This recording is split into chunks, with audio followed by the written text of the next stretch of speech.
Nous sommes à nouveau pour notre 4e module concernant notre série de leçons sur l'Épître aux Galates.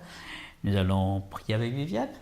Tendre Père Céleste, merci parce que tu nous aimes, merci parce que tu nous permets encore une fois d'étudier ta parole de vérité. Puisses-tu nous conduire dans cette étude et surtout, bon Père, que ton Esprit Saint soit avec nous afin que nous puissions partager ensemble. C'est en Jésus que nous t'avons prié pour ta gloire. Amen. La justification par la foi seule. Lorsque nous avons l'habitude de donner une explication juridique, on dit la justification, c'est déclarer juste et c'est un terme juridique. Est-ce que c'est vraiment un terme que juridique dans le contexte de la justification par la foi? Il y a quelque chose de plus. Justement, nous allons lire pour comprendre qu'est-ce que c'est que la justification par la foi, qu'est-ce que c'est que être déclaré juste. Nous allons lire le texte de base. Nous allons demander à Lydia de lire avec nous. Le texte de base. Épître aux Galates, chapitre 2, les versets 15 à 21. Nous sommes juifs de naissance et non pécheurs d'entre les païens. Néanmoins, sachant que ce n'est pas par les œuvres de la loi que l'homme est justifié, mais par la foi en Jésus-Christ, nous aussi, nous avons cru en Jésus-Christ afin d'être justifiés par la foi en Jésus-Christ et non par les œuvres de la loi, parce que nulle chair ne sera justifiée par les œuvres de la loi. Avant d'aller plus loin, on va prendre cette partie « nous ». Qui nous? Dans le texte ici, qui nous? Les Juifs. Les Juifs, Pierre, Paul Oui, tout à fait. et les autres, qui sommes juifs de naissance. C'est ça. C'est clair? Et non pécheurs. Est-ce que ça ne vous choque pas? Paul écrit, et non pécheurs d'entre les païens. Est-ce que ce n'est pas un choc, un texte choquant? Paul dit, non pécheurs comme les autres païens. Le fait qu'ils sont les fils de la promesse, ils sont les descendants d'Abraham, ils ont la connaissance de ce Dieu, et donc les païens n'ont pas cette connaissance de Dieu, de ce Dieu qu'ils peuvent adorer plusieurs dieux, tandis que eux ils ont eu toujours un Dieu unique. Et donc, ce qui fait il est amené à faire cette distinction entre païens et juifs. Pécheur ici, ce n'est pas pécheur au point de vue générique, on peut dire comme tout le monde pêche, mais non pécheur d'entre les païens, c'est que face à la loi juive, aux lois mosaïques, aux rites, concernant la circoncision et puis tout ce qui est cachère, on peut dire, ils étaient sans péché.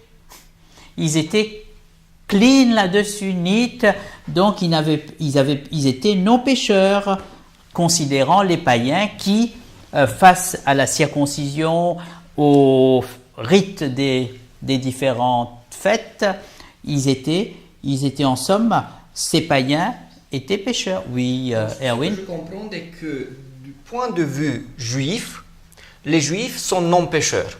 Les pécheurs sont les païens. Mais à la loi mosaïque. Je trouve intéressant, c'est qu'il écrit « Nous sommes juifs de naissance et non pécheurs, néanmoins, sachant que ce n'est pas par les œuvres de la loi que l'homme est justifié. » Donc, face à la loi mosaïque, je suis non pécheur, mais c'est pas par cette loi que je suis justifié. Paul dit néanmoins, sachant que ce n'est pas par les œuvres de la loi que nous faisons ces lois mosaïques, ces rites, ce n'est pas par cela que l'homme est justifié, mais par la foi en Jésus-Christ.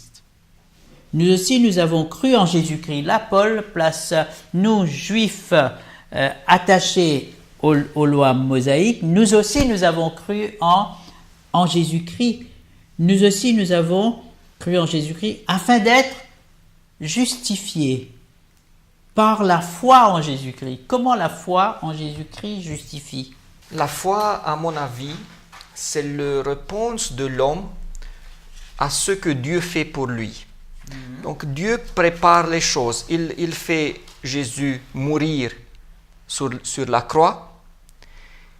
Il fait Jésus médier pour les péchés.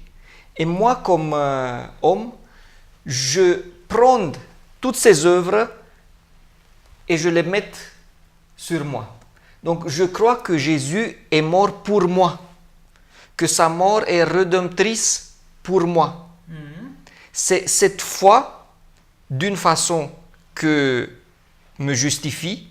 Et d'une deuxième façon, je crois que c'est la foi en Christ, c'est d'être fidèle à Christ. D'être fidèle ou de croire dans son sacrifice pour nous. Après, il y a cette fidélité éthique face à... Mais ici, les œuvres, lorsque Paul dit « et non par les œuvres de la loi », ces œuvres de la loi ici, Paul dit quelles que soient ces œuvres, personne ne peut être justifié par les œuvres de la loi. Dans le livre de Job 25, le verset 4, il y a la grande question. Comment un homme serait-il juste devant Dieu? Et il y a même question du jeune homme riche, et même question que nous pouvons nous poser, que les Galates se sont posées, et les judaïsants aussi, mais Paul donne la réponse dans justement cette partie, Galates 2, 15 à 17. Mais tandis que nous cherchons à être justifiés par Christ, si nous étions aussi nous-mêmes trouvés pécheurs, Christ serait-il un ministre du péché? Loin de là. Car si je rebâtis les choses que j'ai détruites, je me constitue moi-même un transgresseur. Là, nous sommes à la source même, nous pouvons dire, de l'évangile de Paul, l'évangile de Jésus-Christ, l'évangile de Dieu, comme ces rivières. Toute rivière a une source. Et là, c'est la source de l'évangile que Paul ici évoque. Mais tandis que nous cherchons à être justifiés par le Christ, nous ici, c'est toujours les judaïsants, Paul et Pierre et les autres, tandis que nous cherchons à être justifiés par Christ, si nous étions aussi nous-mêmes trouvés pécheurs, Christ serait-il un ministre du péché?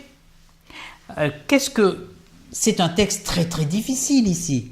C'est peut-être le texte le plus difficile à comprendre chez Paul. Qu'est-ce que Paul voulait dire? Christ serait-il un ministre du péché? Paul dit, loin de là.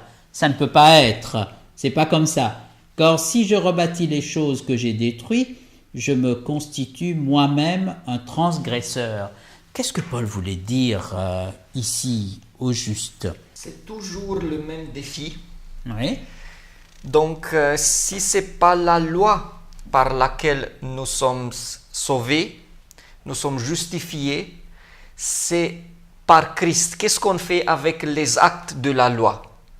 Il y a toujours un danger de dire « j'ai pas besoin de la loi parce qu'elle ne me sauve pas, donc j'ai pas besoin de écouter les actes de la loi ». Et donc, parmi les gens, il y en a des gens qui croient qu'ils peuvent faire n'importe quoi parce qu'ils sont sauvés par Christ. Donc c'est un danger et Paul veut dire que ce n'est pas ça qu'il veut. Ici, Paul est clair en disant « car si je rebâtis les choses que j'ai détruites ». Est-ce que qui cherche à rebâtir des choses qu'ils ont détruites? Sinon, c'est les judaïsants qui essayent de revenir à ces lois de circoncision et de ce rite juif. Donc, je me constitue moi-même un transgresseur, car c'est par la loi que je suis mort à la loi, afin de vivre par Dieu.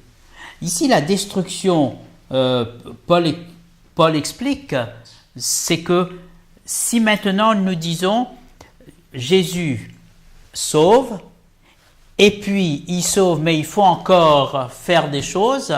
Donc à ce moment-là, le salut à travers Jésus-Christ plus la circoncision, Jésus est venu nous enlever de cela, de cette obligation de. Et maintenant, si on dit qu'il faut encore être avec ça, c'est que Jésus est mort non seulement pour rien, il va rendre pécheurs des gens par sa mort. Et puis, il explique ici que Christ serait-il un ministre du péché? Comment on explique? Christ serait-il un ministre du péché? Paul dit pas possible. Pourquoi Paul dit pas possible? Parce que peut-être nous allons lire le psaume 19, le verset 9. Les ordonnances de l'Éternel sont droites, elles réjouissent le cœur. Les commandements de l'Éternel sont purs, ils éclairent les yeux. Si je cherche à être justifié par Christ, mais cette justification ne m'aide pas à vaincre le péché, ça ne sert à rien. Si je cherche à être justifié et je pêche encore, et je justifie comme ça mes péchés, on peut nommer Christ un ministre du péché.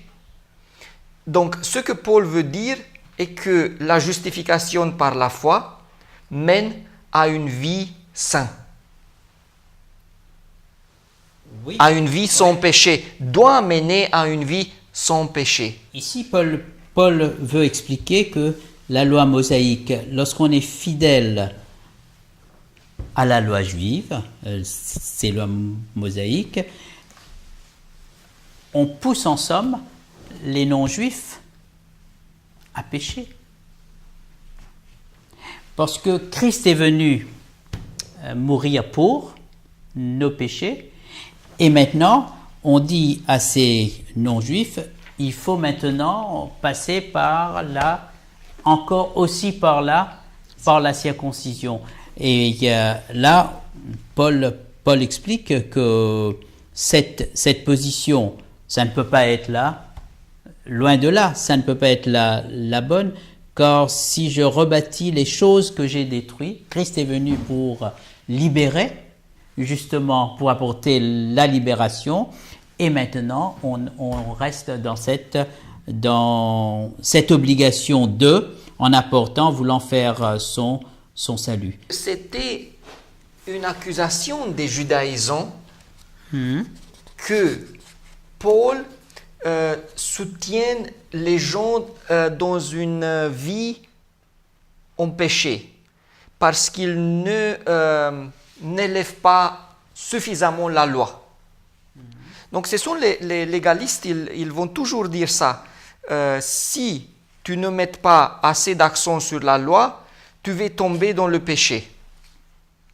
Mais Paul, il dit non, c'est pas comme ça.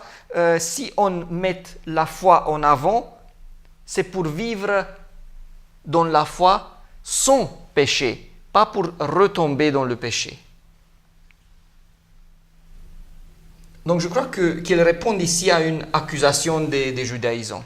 Devant cette situation, Paul s'est trouvé inquiet et les frères, les Galates, étaient troublés.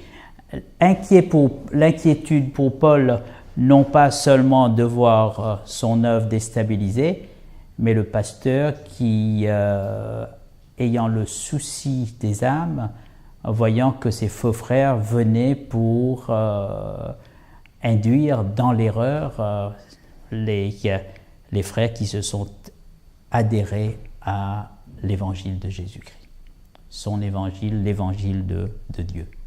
Au verset 19, Lydia. Car c'est par la loi que je suis mort à la loi afin de vivre pour Dieu. Au verset 20, j'ai été crucifié avec Christ et je vis. Ce n'est plus moi qui vis, c'est Christ qui vit en moi. Je vis maintenant dans la chair, je vis dans la foi au Fils de Dieu qui m'a aimé et qui s'est livré lui-même pour moi. Je ne rejette pas la grâce de Dieu, car si la justice s'obtient par la loi, Christ est donc mort en vain. Nous sommes là dans cette partie, l'Épître aux Galates, chapitre 2, 15 à 21. Nous pouvons dire nous sommes dans la partie la plus compacte du Nouveau Testament.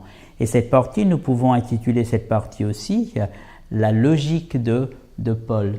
La logique de Paul face à cette notion de justification par la foi. Et Paul commence par « nous savons ». Il avance la certitude de cette vérité, de cet évangile, le salut en Jésus-Christ. Et Chouraki emploie le terme « adhérer ». Nous allons peut-être voir là où il y a la foi. Chouraki nous dit justement « Nous savons que l'homme n'est pas justifié par les œuvres de la Torah, mais par l'adhérence au Messie Yeshua. Nous avons adhéré au Messie Yeshua pour être justifiés par l'adhérence au Messie et non par les œuvres de la Torah. Si cherchant à être justifiés dans le Messie, nous sommes aussi trouvés fautifs, alors le Messie est-il un servant du mal? Certes, non. Là, nous voyons dans ce texte ce que Paul dit ici.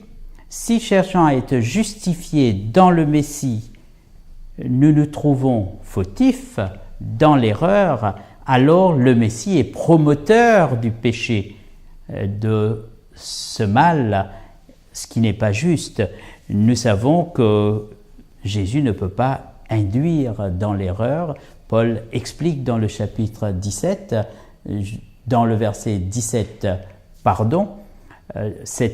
cet aspect de Jésus-Christ ne peut pas nous induire dans l'erreur. Si maintenant Jésus-Christ nous demande d'avoir et la justification par sa mort et sa résurrection, et aussi par la circoncision et d'autres rites mosaïques, donc Jésus est promoteur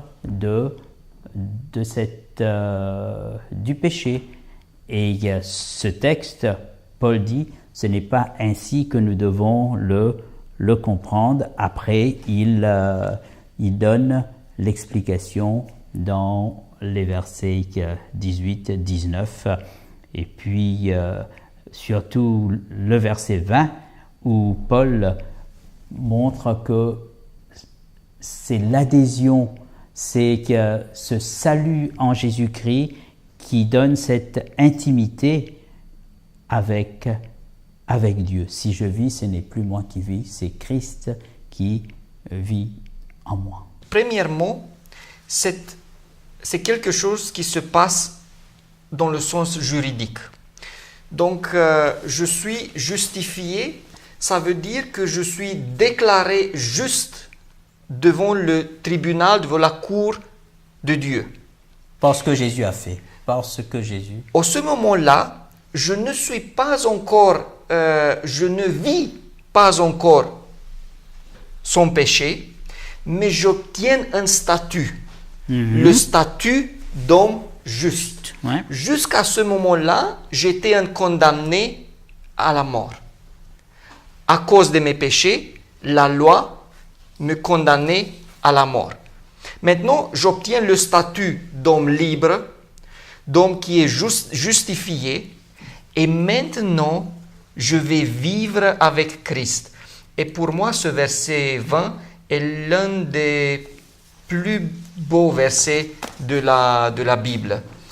Et il contient dans quelques phrases l'évangile entier. Paul aide ici à comprendre la théologie de l'évangile, justement, Donc, Jésus-Christ. J'étais crucifié avec Christ. Je suis mort pour le péché. Je suis mort pour la loi qui m'a condamné.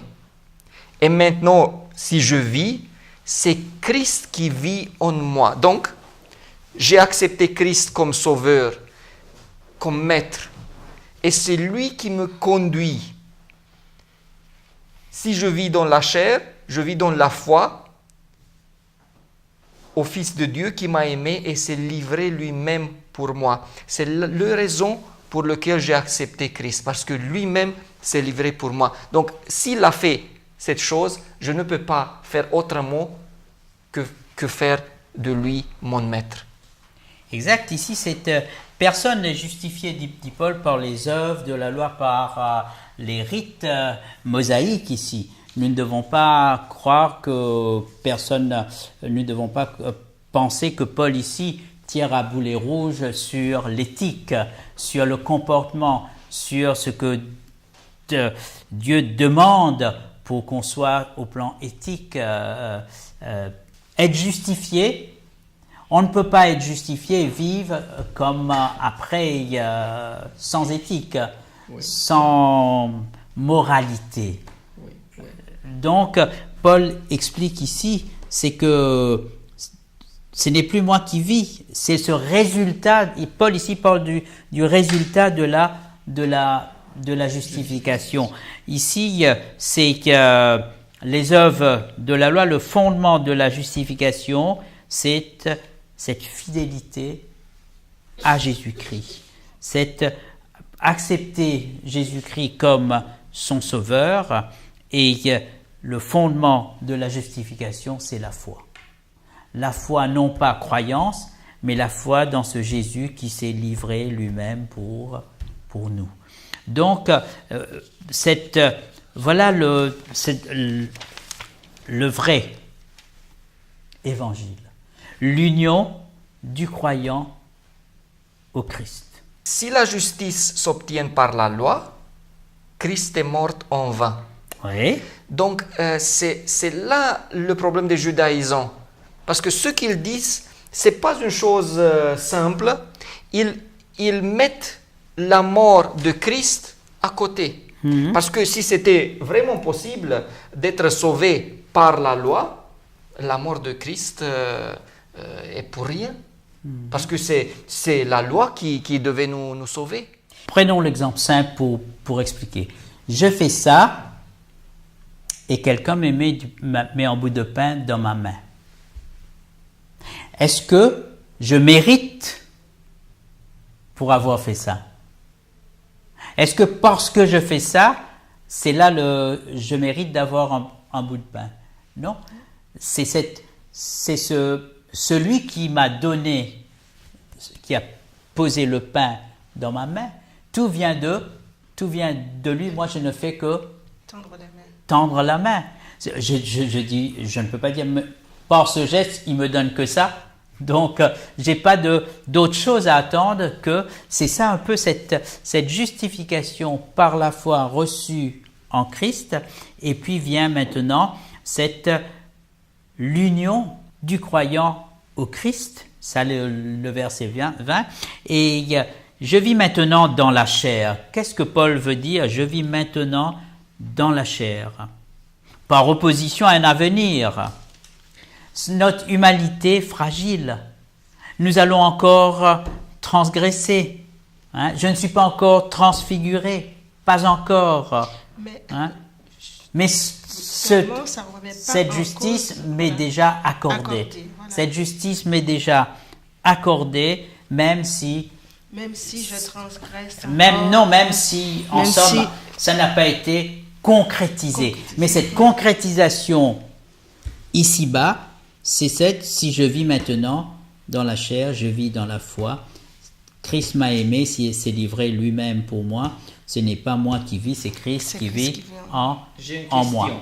La foi ici a pour objet Jésus-Christ. Si je suis sauvé, justifié par la foi, qui obtient le mérite de cette justification? Gloire à Jésus-Christ. Amen. Donc, ce n'est pas moi. Parce que je suis justifié par la foi en Christ, c'est lui qui obtient tous les mérites. Si je serais justifié par les œuvres de la loi, les mérites m'appartenaient. Galates 1, le verset 16, où Paul dit « de révéler en moi son Fils, afin que je l'annonce parmi les païens. Aussitôt je ne consultais ni la chair, ni le sang. Révéler en moi son Fils. C'est ça la foi, c'est ça la justification par la foi. Et Paul va conclure en beauté en disant « Je ne rejette pas la grâce de Dieu ». En somme, Paul dit indirectement, si on accepte la circoncision, si on accepte le fer, si on accepte le rite, on rejette la grâce de Dieu. À ce moment-là, on dit, voilà, Dieu donne deux possibilités pour le salut, accomplir la loi sans faille ou recevoir de Jésus-Christ la grâce. Et Paul dit, personne ne peut accomplir la loi sans faille. 24 heures sur 24, seconde après seconde, qui peut dire « Ah, moi, règle là-dessus ». Même si le jeune homme riche dit « J'ai fait ces choses depuis mon enfance », mais impossible. C'est pourquoi Paul dit « Ce qui est impossible à la loi, Dieu accorde cette grâce. » L'amour de Dieu, cette volonté bienveillante de Dieu pour sauver l'homme. Et ça compte beaucoup pour nous. Lydia va faire la conclusion en lisant ce texte. 1 Corinthiens 3, le verset 10. Selon la grâce de Dieu qui m'a été donnée, j'ai posé le fondement comme un sage architecte et un autre bâtit dessus. Mais que chacun prenne garde à la manière dont il bâtit dessus. Paul va transmettre cette notion de salut en Jésus-Christ. Et Paul ici, comme mise en garde en disant, attention, comment nous allons nous transmettre cet enseignement concernant le salut en Jésus-Christ. Permettez-moi de vous suggérer un livre qui est très intéressant sur le sujet que nous vous proposons en étude, qui s'intitule « Adopter ». C'est un livre qui a été écrit par le docteur Jean-Jacques Chaffegras, qui est aussi pasteur de l'Église adventiste, et qui vous permettra de comprendre tout le contexte qui entoure le courrier que l'apôtre Paul a envoyé à nos frères Galates. C'est un livre aussi qui vous permettra de bien comprendre l'épanouissement du chrétien converti, le rôle que joue la loi, justement, après la conversion. Alors, si ce livre vous intéresse, n'oubliez pas, écrivez-nous à l'adresse qui apparaît au bas de l'écran et nous nous ferons un grand plaisir de vous l'envoyer. Au revoir.